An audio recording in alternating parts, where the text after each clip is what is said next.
For the regulars, this opening of the Moharli gate going towards Pandarpani is a ritual. It's a promise of a visual treat, that of a beautiful forest that is led through vast woodlands, open meadows, and bamboo shrubs.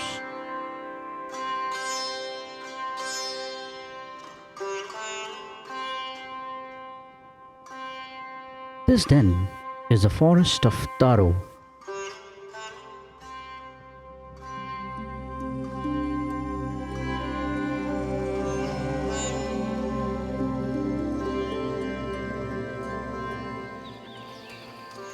Legend has it that Taru, also known as Tadoba, was a village chief who fought a tiger but was killed.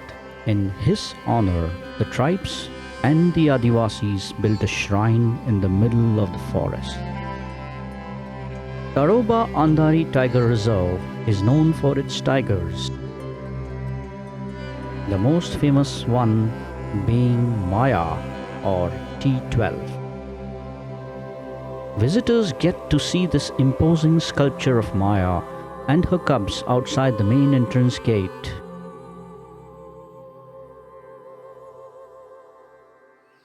For visitors of the Tadoba-Andhari Tiger Reserve, it's the beginning of an exciting adventure. The beautiful curved bamboo thickets feel like being wrapped in a warm blanket.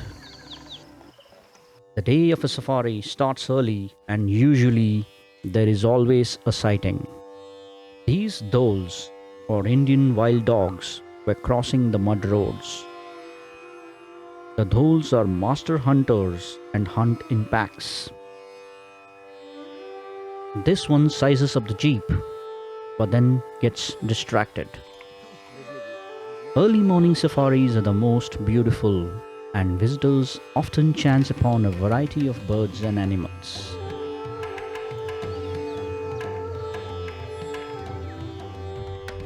Soon enough, a mongoose is spotted. It is said that if a mongoose is sighted, a tiger sighting is certain. This one is the Indian grey mongoose. A shy animal, the mongoose soon disappears into the thickets. Further ahead, a couple of Sambar deer is spotted. Sambars are commonly found grazing in the forests of Tadoba. Call him king, call him tribal head. The ancient village chief Taru was after all a conservationist who knew to balance human activity and nature. Crouched in between two branches is the Mottled Wood Owl. A master of camouflage, the mottled wood owl stays put in the hollows and branches of trees. It is not easy to spot unless it moves. These nocturnal birds hunt mice, lizards, and even pigeons.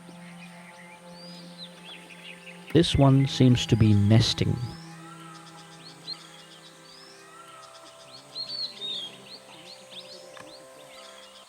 Daytime is busy for the most alert species of mammals in Indian forests, the spotted deer. They roam in a herd comprising of 5 to 30 adults and fawns. Fawns can run within minutes of their birth, while tigers survive due to abundance of these animals. It's often not easy to catch the fast deer. Accompanying them are grey langurs, also known as Hanuman langurs. Together, they remain alert all the time.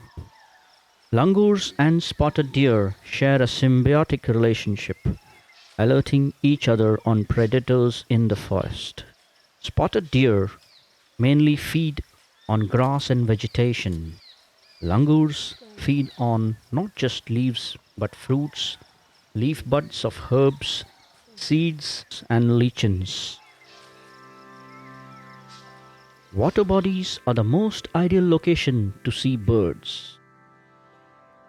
Waiting near artificial water bodies ponds, lakes, and rivers is always an enriching experience. Bird watchers spend a lot of time near these water bodies looking for a variety of birds.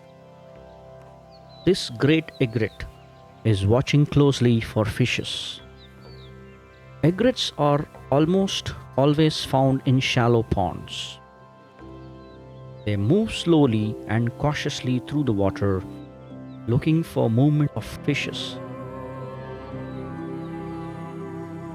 Sometimes they are so still that you wonder whether they have life at all. The sounds of birds can only be best experienced in a forest. The Tadoba-Andhari Tiger Reserve, with its huge variety of birds, is a heaven for this musical treat. Throughout the safari, continuous chirping, tweeting, and singing can be heard. Many visitors say this is therapeutic. These higher tree branches are premium real estates and often reserved for bigger birds. Smaller ones have to vacate every now and then for birds like the Indian Cormorant. This juvenile cormorant seems to be discovering its new pleasure of life, flight. The cormorant is a medium-sized bird. Its body is bronze brown in color and is scalloped in black on the upper plumage.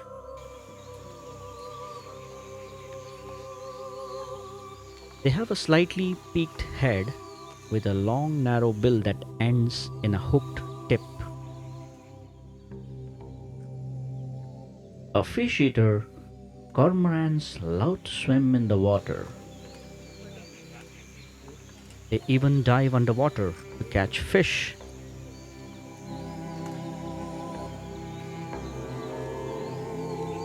Cormorants are found in all Indian forests with water bodies. After flying, it's swimming time for this cormorant.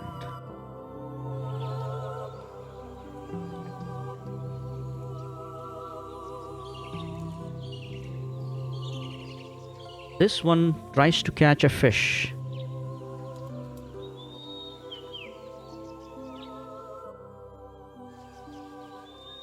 From the corner of the stone, a fish jumps for its life and cheats death.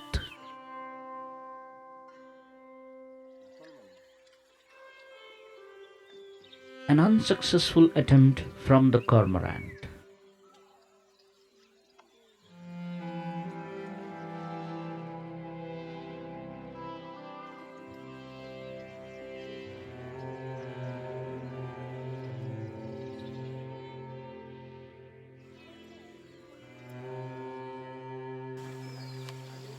After a good swim, gears need to be dried. The ideal morning sun is the best time to dry its wings.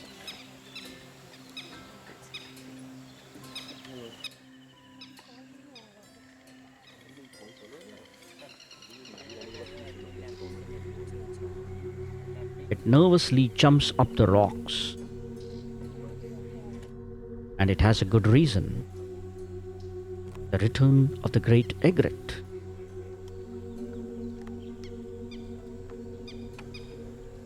Cormorants are not a threat to great egrets. The egret ignores the cormorant. It focuses on its core task of snapping fish. Much to the relief of the young cormorant.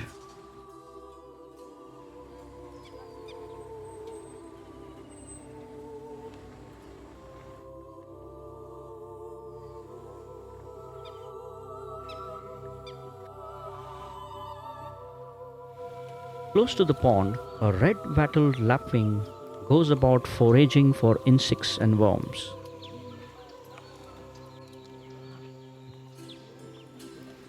Lapwing's chirping is like a noisy chatter. The chirping seems to be from another one close by.